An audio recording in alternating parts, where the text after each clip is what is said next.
Pagdamagan, tapos yung bomba, nung nagbubomba sila, mangyari sa bahay na parang lindol. Maririnig mo na lang nasisigaw, nahihingi ng tulong.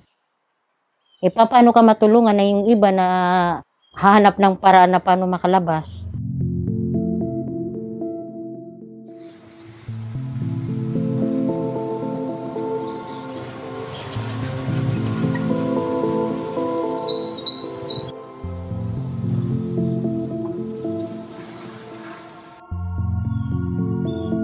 Di ikeratagi namin di rami aile mi lang kami marawe di rasya gede namin na di ikeratagi namin labu di rami ket kami sabung gulo. Aku sisa sobyong kami sita kami sa bugang nga anak sigid kami sana di kami di ikeratagi namin at na pembeli namin aso ini marawe subra sa kalasa.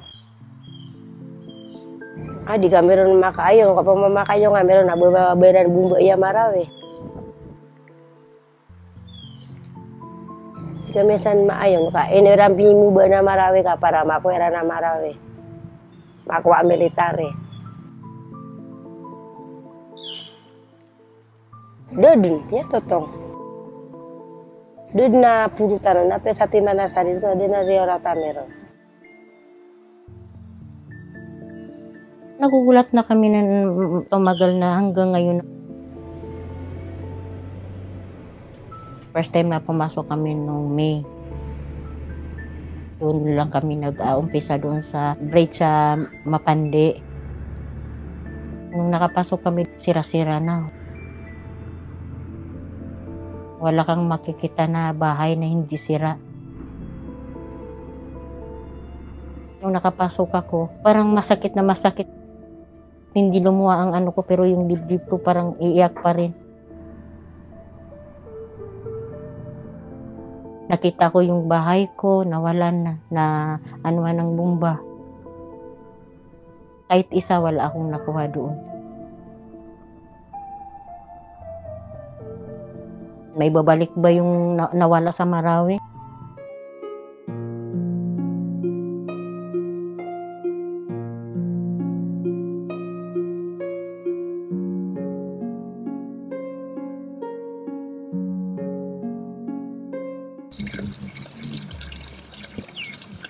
Kagay na ayat miya bunutiran sina labi maga to sa kedasi siko pizza 14. Labi sila maga to sa tibagak sin na sobra si binti sa kami. Ay buah bigan dan sa wala na so house owner sa Marawi. Sa kami ang mga rentid na di kita wanaya ka pitiriran na di kami rong ke bugan ate. Kami bikin begak kasi sagi sari manok tenta. Kami bikin begak sa mga renta, da kami pun makakuasa si binti trin na kami rin simple pagawa eh. January 16, pinalipat kami dito. Dito, 5 years temporary shelters. Libre kami sa ilaw. Sa tubig, mayroon mag-aano sa amin dito na bambero.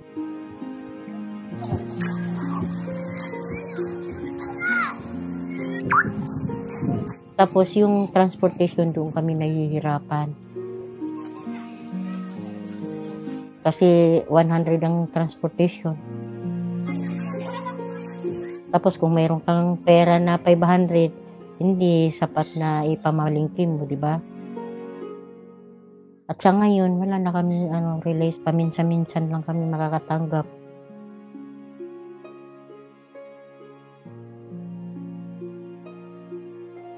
Hindi ako nag-aano na kunti man o malaki. Yun ang bigay ng Allah.